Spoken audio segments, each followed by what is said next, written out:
नमस्कार मैत्रिणींनो, स्वागत आहे तुमचं आपल्या यूट्यूब चॅनलमध्ये। तर चला आज आपण मस्त असा ओल्या नारळाचा वापर करून कधीच खाल्ला नसेल असा मस्त रुचकर पदार्थ बनवणार आहोत।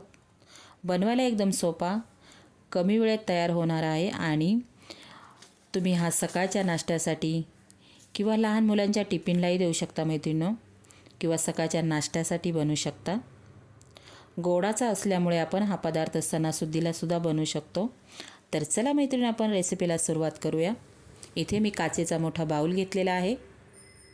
आता याच्यामध्ये 1 वाटी रवा टाकून घेतलेला आहे। मापाची आपल्याला एकच वाटी ठेवायची, सगळं साहित्य आपण त्याच वाटीने घेणार आहोत। तर एकच वाटी वापरायची आहे। 1 वाटी मी रवा टाकून घेतलेला आहे। जाड किंवा खूप बारीक असा रवा नाही आहे, मीडियम साईज रवा आहे। तुम्ही ते बघू शकता, खूप बारीक पण नाही, जाड पण नाही। रवा चांगल्या क्वालिटीचा घ्या।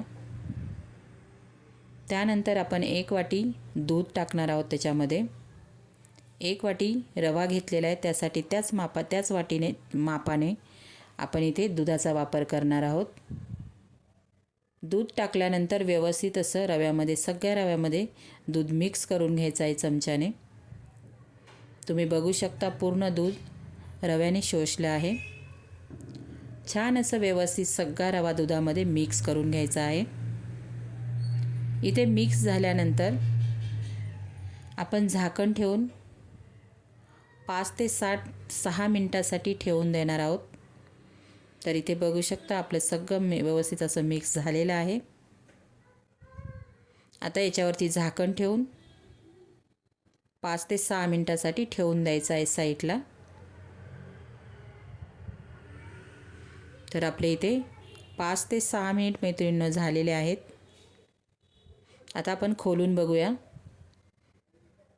तर रव्याने पूर्ण दूध शोषलं आहे।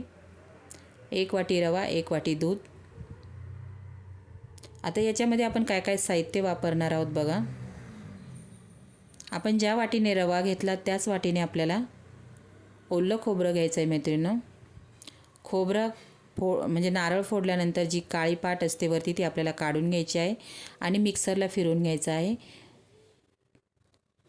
आणि त्यानंतर अर्धी वाटी पिठी साखर टाकलेली आहे। तुमच्या आवडीनुसार तुम्ही ते वापर करू शकता साखरेचा। वेलची टाकायची आहे टेस्ट वाढवण्यासाठी। तर वेलची, पिठी साखर आणि आपण ओल्या नारळाचा खव टाकलेला आहे। नारळाची वरची पूर्ण काळी पाट काढून घ्यायची, मिक्सरला फिरवून घ्यायचे बारीक छानसं। खूप टेस्टी लागते मैत्रिणींनो, करून बघा तुम्ही। तुम्ही परत परत बनवून खाणार, 101% मी गॅरंटी देते तुम्हाला। आता हे सगळ्या वस्तू आपण याच्यामध्ये रव्यामध्ये टाकल्यानंतर व्यवस्थित असं सगळं चमच्याने आपल्याला मिक्स करून घ्यायचं आहे। मी ते मिक्स करून घेते, बघू शकता तुम्ही। सगळे साहित्य आपले व्यवस्थित असे मिक्स झालेले आहेत। आता आपल्याला हे सारण थोडंसं घट्ट वाटत आहे मैत्रिणींनो। तर याच्यामध्ये तुम्हाला दूध कमी जास्त लागू शकतं। मी परत अर्धी वाटी दूध टाकलेलं आहे याच्यामध्ये, म्हणजे प्रमाण आहेच। 1 वाटीला आपल्याला 1.5 वाटी पाणी किंवा दूध। तुम्हाला दूध आवडत नसेल तर तुम्ही इथे पाण्याचा पण मैत्रिणींनो वापर करू शकता, छान लागतं। तर बघू शकता, असं बॅटरचं थिकनेस झाला पाहिजे, खूप पातळ नको, घट्ट नको, मीडियम असं बनलं पाहिजे। 2 ते 3 मिनिट आपल्याला ठेवायचं आहे। नंतर इथे माझा हा डोशांचा तवा आहे। तुमच्याकडे हा नसा, तुम्ही साध्या तव्यावर बनवलं ना तरी चालेल।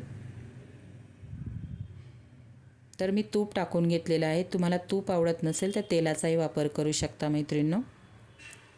बिलकुलही तव्याला चिपकत नाही। तुम्ही हा पदार्थ ना मैत्रिणी एकदा केला ना, तुम्ही परत परत एवढा, म्हणजे मला पण खूप आवडला। चला म्हटलं आपल्या मैत्रिणींना हा व्हिडिओ शेअर करूया म्हणून। खूप छान लागतात। आता तवा छान गरम करून घ्यायचा आहे। तूप टाकून घेतलेलं आहे मी। तुम्हाला छोटे मोठे हवे त्याप्रमाणे तुम्ही आकारात बनवू शकता।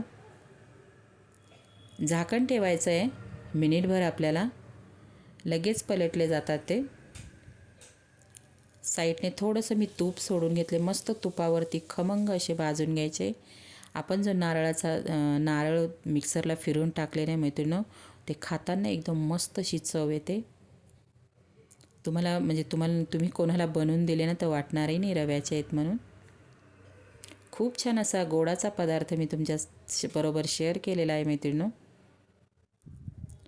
माझी ही रेसिपी तुम्हाला कशी वाटली मला कॉमेंट बॉक्समध्ये प्लीज सांगायला विसरू नका. प्लीज सांगा मला. आणि तुम्ही पण करून बघा, तुमची रेसिपी कशी झाली ते पण मला सांगायला विसरू नका.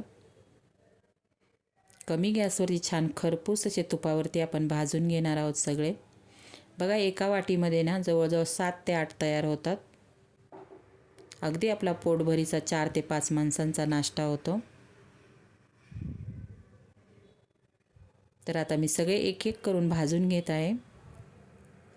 मस्त असा गोल्डन ब्राऊन कलर आला पाहिजे. कमी गॅस ठेवा. पहिला तवा तापून घ्यायचा, नंतर कमी गॅसवरती छान असे भाजून घ्यायचे आहेत आपल्याला तुपावरती. खूप भारी टेस्ट लागते. आता आपला हा भाजून झालेला आहे बघू शकता तुम्ही. आता दुसरा पण मी तुम्हाला दाखवते. तुम्ही हवं तर पातळ पण थोडंसं करू शकता. आता दुसरा पण मी टाकून घेते. बिलकुलही चिपकत नाही, काहीच नाही. अगदी पलटी मारायचा पण त्रास होत नाही मैत्रिणींनो. करून बघा तुम्ही. तुम्हाला कसे पातळ जाड हवे त्याप्रमाणे तुम्ही बनवू शकता. साईज छोटी मोठी बनवू शकता. आता मी सगळे बनवून घेते. हा मी जरा पातळ बनवला आहे बघा. आता मस्त आपल्याला दोन्ही साईडने तूप लावून छान खमंग असे कमी गॅसवरती भाजून घेणार आहोत मैत्रिणींनो.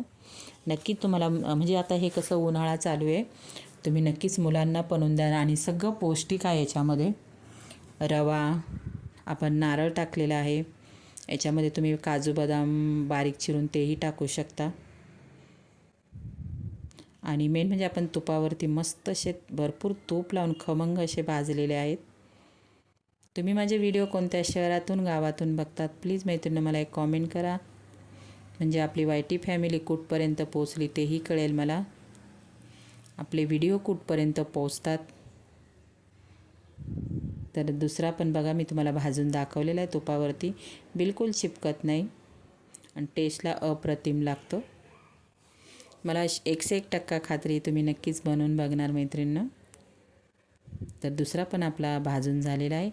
मैत्रिणींनो कसा वाटला video like share subscribe. Bye मैत्रिणींनो.